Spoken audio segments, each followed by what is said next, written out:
Hello, this is Charting Man Dan of TheChartGuys, where we teach the little guy and girl how to utilize charts to manage their own trades and investments. What do I mean by the little guy and girl?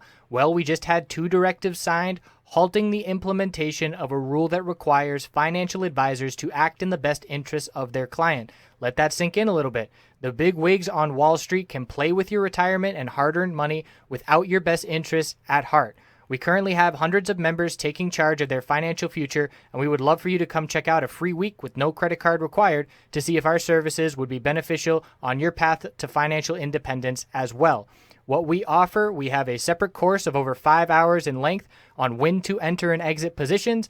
And in terms of what we do daily, we have nightly videos, key levels updated each morning before the bell, 2.5 hours of live daily webcam coverage in the morning and in the afternoon, and over 7 hours of educational videos. All of these links can be found in the description of this video. Come check us out. Thanks for watching. Let's get on to the technical analysis.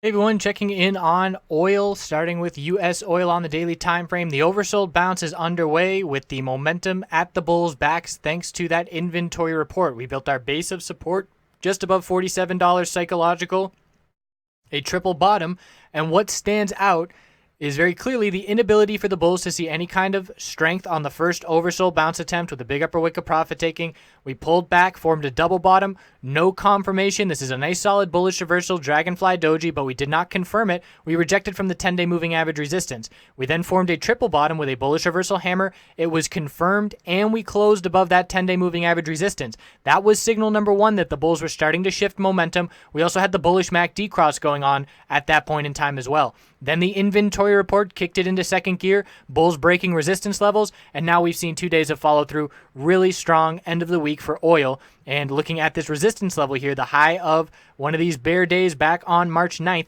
that was up at 50.81, and to end this week we hit 50.80. So it is a very clear resistance at that level. If we get above 50.81, you can see the lack of resistance because we dumped so hard, and I would next be looking at 51.25.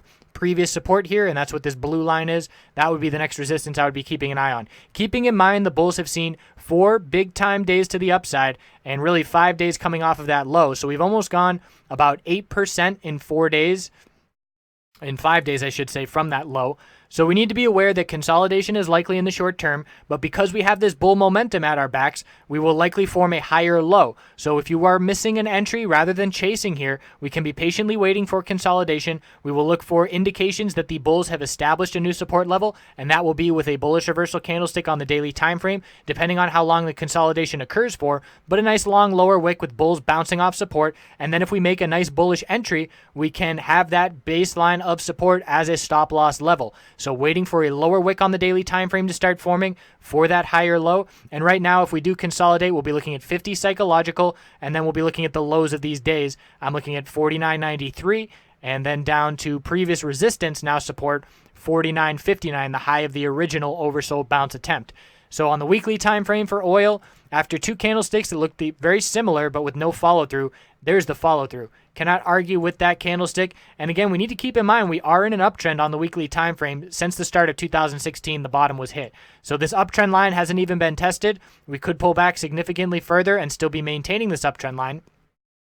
And I do anticipate a lower high to form on this weekly time frame. I don't think we're going to shoot right back up to $54. I think we're going to need to form a higher low and then see a higher high if the bulls want to get up to $54. So the bulls regaining some momentum here, getting their mojo back on the daily time frame, but again, anticipating consolidation, healthy consolidation, and a new higher low to be formed this coming week. USO on the daily time frame, there's that oversold bounce playing out. As soon as we got over 1043, that indicated that the bulls had some nice momentum in their favor. Look at the volume. The volume is very convincing. Increasing bull volume on the way up is exactly what the bulls want to see. And we can see decreasing bear volume on the way down, and that was an indication that the bears were tiring. And after that little double bottom at 988, bulls showing up in a nice way. So look at the lack of resistance here. We're looking at 1066, the high of Friday, and then the next resistance level on the USO daily chart is up at 1091, the 200-day moving average. So the bulls have some nice momentum, again, extended to the upside in the short term because of 4 big bullish days in a row. Need to form a higher low. The bulls would love to hold this middle Bollinger Band on a back test of support. That's currently at 1040 and descending, and on the weekly time frame, there's that big bullish candlestick with a close at the high looking for follow-through. Bulls would love to see increased bull volume and another green week next week. But again, consolidation in the short term is likely in my opinion. So congrats to the oil bulls that got in on that $47 support. That's an ideal bottom fishing scenario where you can see very clearly that the bulls are defending $47. And if you get in anywhere near the mid $47 range, you put your stop loss with some wiggle room, maybe down at $46.98 or so, and hope that it doesn't trigger. And very clearly it didn't trigger and the bulls showed up in a big way. So that's what we've got heading into next week. Again, cautious of short-term consolidation, and the red flags on that consolidation would be increasing bear volume on the pullback. So I'll be keeping an eye out for a daily bearish reversal candlestick to indicate that the temporary top is in. I appreciate you watching, and we'll see you next week.